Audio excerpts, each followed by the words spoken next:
पिछले एनिमे को इसका सवाल था कि मिकासा कौन से फैमिली से बिलोंग करती है, और इसका सही जवाब है अकरमैन फैमिली। और जिन भाई ने इसका सही जवाब दिया है वो लोग हैं। और आज का सवाल स्पेशली ड्रैगन बॉल फैंस के लिए। अब मुझे ये बताओ कि इस कैरेक्टर का नाम क्या है। वीडियो स्टार्ट करने से पहले तुम लोगों को कुछ बताना है, इसको ध्यान से सुनना। तो जैसा कि तुम सभी को पता ही होगा कि हमारे चैनल पे ऑलरेडी एक स्ट्राइक था, और ऊपर से हमें फिर से एक और स्ट्राइक मिल चुका है, और वो भी ग्रीन गोल्ड की तरफ से।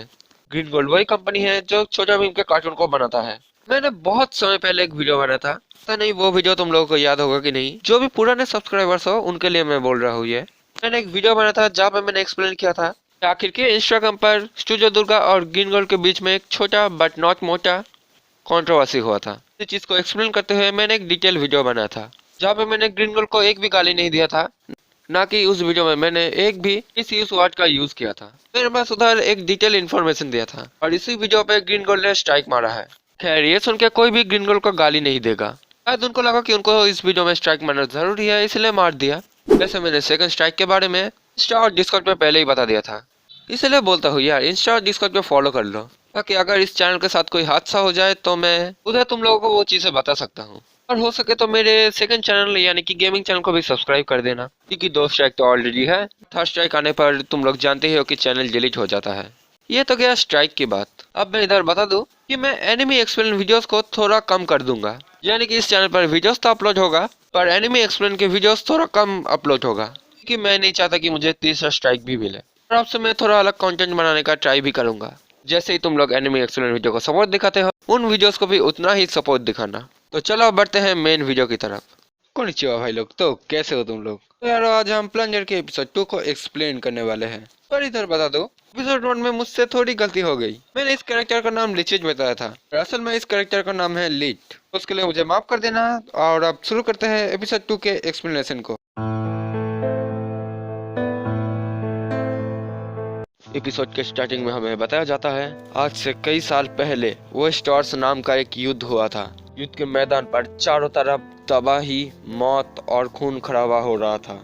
ये युद्ध रुकने का नाम ही नहीं ले रहा था। अभी जंग के मैदान पर कुछ हीरोज आए, को एस कहा जाने लगा। लोगों के शरीर पर एक शाइनिंग स्टार था। साथ ही साथ ये लोग अपने हारे गए सोल्जर्स के काउंट अपने शरीर पर लेते थे। ये लोग ताकतवर होने के साथ साथ एक काबिल योद्धा भी थे। और आखिरकार जब वेस्ट वॉर्स खत्म हो गया, हीरोज भी अचानक गायब ही हो गए। उसके बाद दोबारा ये लोग कभी नहीं दिखे। इसके बाद हम उसी जगह पे वापस आते हैं जहाँ पे एपिसोड 1 की कहानी खत्म हुआ था। लीड डेविड के उन सोल्जर्स को गुस्से में देखने लगते हैं। उनमें से एक सोल्जर लीड को देख के डर के मारे एक जगह पर छुप जाता है। ये देख के वो बाकी तीनों सोल्जर्स भी डर जाते हैं। अब मेजर डेविड इनको बोलते हैं, शांत हो जाओ बेवकूफो, ये नकली है, इसके बारे में ध्यान से सोचो। 300 साल पहले वेस्ट वॉर्स हुआ था। क्या कोई इंसान 300 साल तक जिंदा रह सकता है? ये बहरूपिया है, तो इससे डरना बंद करो। सुन के डेविड के सोल्जर्स डिसाइड करते हैं कि उनका सर्जन जो कह रहा है वो बिल्कुल सही है। कोई भी इंसान 300 साल तक जिंदा नहीं रह सकता। इसीलिए अब ये तीनों सोल्जर्स लीड के ऊपर हमला कर देते हैं। अब लीड हिना को बोलता है कि वो अपने आँख बंद कर ले, और जब तक वो ना बोले हिना तब तक आँख ना खोले। हिना ऐसा ही करती है, वो अपना आँख बंद कर लेती है। और अब जैसे ही वो तीनों सोल्जर्स लीड के ऊपर हमला करते हैं, लीड वहाँ से गायब हो जाता है। पर तभी अचानक जमीन पे दरार पड़ने लगता है, और अचानक वहाँ से बहुत सारी अनजानी ताकत निकलने लगता है। उस ताकत की वजह से वो सोल्जर्स दीवार से जाके टकरा जाते हैं। मेजर डेविड समझ नहीं पाते कि इधर अभी क्या हुआ। वो लीड को देखने की कोशिश करने लगता है, पर उधर कोई भी नहीं होता। चारों तरफ बस हवाएं चलने लगता है। ये देख के मेजर डेविड लीड को बाहर आने के लिए बोलता है। लीड मेजर डेविड के पीछे आ जाता है। अभी बहुत डरा हुआ सोल्जर मेजर डेविड को बोल देते हैं लीड उनके पीछे है। ये सुन के मेजर डेविड सीधे लीड के ऊपर हमला करते हैं। लीड ये देख के अपने पैर को उठाता है, और बस उसके पैर उठाने से ही वहाँ पे ऐसी ताकत निकलता है कि मेजर डेविड उस ताकत के प्रेशर की वजह से दीवार से जाके जोर से टकराता है। अब लीड मेजर डेविड के पास आने लगता है। लीड जितनी बार चलता है उसकी ताकत के प्रेशर की वजह से मेजर डेविड को बार बार चोट लगने लगता है। लीड मेजर डेविड के ऊपर अपने तलवार से हमला करता है, पर मेजर डेविड अपने तलवार से लीड के हमले को रोक लेता है। पर लीड की ताकत मेजर डेविड से बहुत ही ज्यादा है। लीड के इस छोटे से हमले से ही चारों तरफ हवा का प्रेशर और भी ज्यादा बढ़ जाता है, और उधर एक धमाका होता है। इस तबाही को नाना भी देख लेती है। तब नाना की दुकान पर एक कस्टमर था जो कि जानना चाहता है कि ये दवाई कैसे हुआ। नाना बताती है, ये एक लेजेंडरी एस का गुस्सा है। इंसान जितना लंबा तलवार लिए हुए और अपने बाएं हाथों पर -999 काउंट लिए हुए योद्धा की गुस्सा। उसके पैरों में ही इतनी शक्ति कि कोई भी उसके पास नहीं जा पाता और उसका हमला इतना तेज है कि खुली आंखों से उसका हमला देखना एकदम नामुमकिन है। वो है द लेजेंडरी एस। उसके तेज हमले की वजह से उसका नाम पड़ा एस ऑफ फ्लैशिंग स्ट्राइक। पर ये आदमी बोलता है कि अगर उसका काउंट -999 है वो तो बहुत कमजोर होगा। ये सुन के नाना बोलती है, ऐसी बात नहीं है। असल में वो काउंट ये दिखाते हैं कि उसने कितनी बार लड़कियों को रिजेक्ट किया। अब हम फिर से लड़ाई के मैदान में वापस आते हैं। मेजर डेविड अभी भी हार नहीं मानना चाहता। वो लगातार लीड के ऊपर हमला करते रहता है। लीड उसके सारे हमले को आसानी से डॉच करने लगता है। अब लीड भी मेजर डेविड को बहुत ही आसानी से डोमिनेट करने लगता है और वो अब उसको हराने के लिए आसमान में उठ जाता है। आसमान में जाते ही हिना अपना आँख खोल देती है। लीड, क्या हम आसमान में हैं? अरे हिना, तुमने अपनी आंखें खोल ली? मैंने कहा था ना अपनी आंखें मत खोल। माफ करना, पर क्या हम सच में आसमान में ही हैं? हाँ, हम आसमान में ही है। लगता है तुम डर गई हो। थोड़ी सी। विश्वास नहीं होता कि एक इंसान हवा में भी उड़ सकता है। हाँ शायद। तो तुम ही वो असली एसो जिसे मैं ढूंढ रही थी। चलो ये खत्म करे और तुम्हारा काउंट वापस ले। लीड, तुम अभी भी भूखे हो ना? हाँ, थोड़ा बहुत तो भूख लगा है। तो फिर ठीक है, इन सब के बाद मैं तुम्हें ट्रीट दूंगी।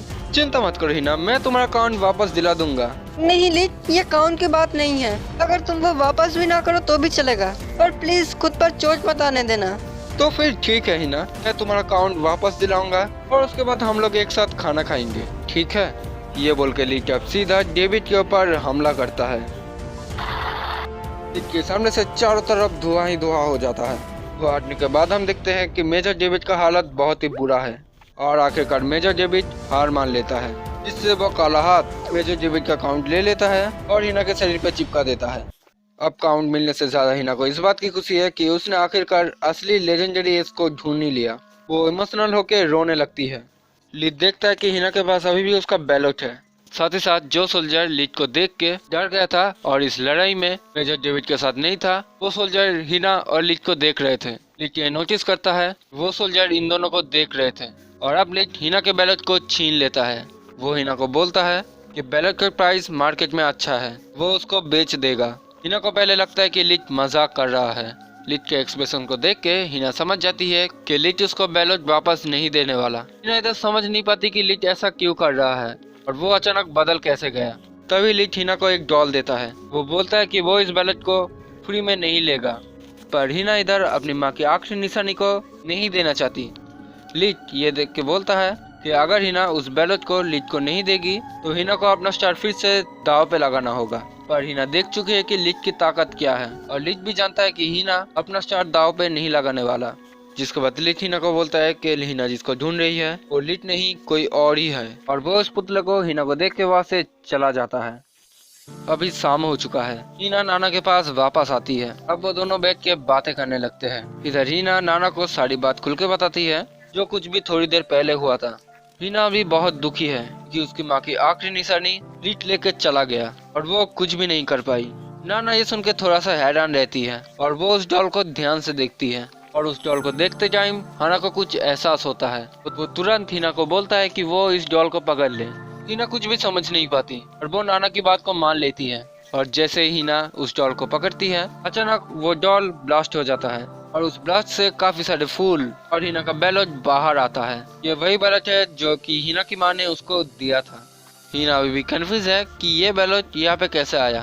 तभी नाना हिना को बोलती है, बैलेट रखना इस दुनिया में बहुत ही बड़ा क्राइम है हिना। जब तुम्हारे पास वो बैलेट था, उस बचे हुए मिलिट्री सोल्जर ने ये देख लिया था कि तुम्हारे पास बैलेट है, इसलिए लिचिट ने उसको लेने का नाटक किया। अगर तुम पहले ही उन मिलिट्री सोल्जर्स को अपना बैलेट दे देती तो कुछ भी नहीं होता, पर तुमने उनको नहीं दिया, इसलिए तो ये सब कुछ हुआ।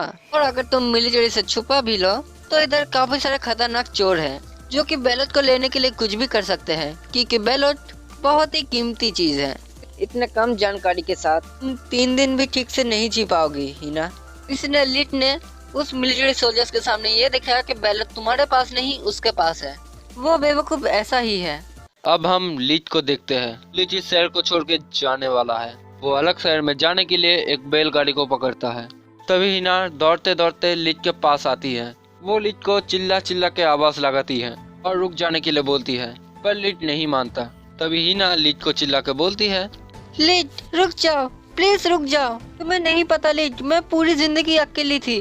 मेरी माँ के मर जाने के बाद मैं अकेले ही इस सफर में निकली। हर दिन हर रात मैं अकेले ही सफर करती थी। मैंने एक शहर से दूसरे शहर में सफर किया ताकि मैं लेजेंडरी एस को ढूंढ पाऊँ।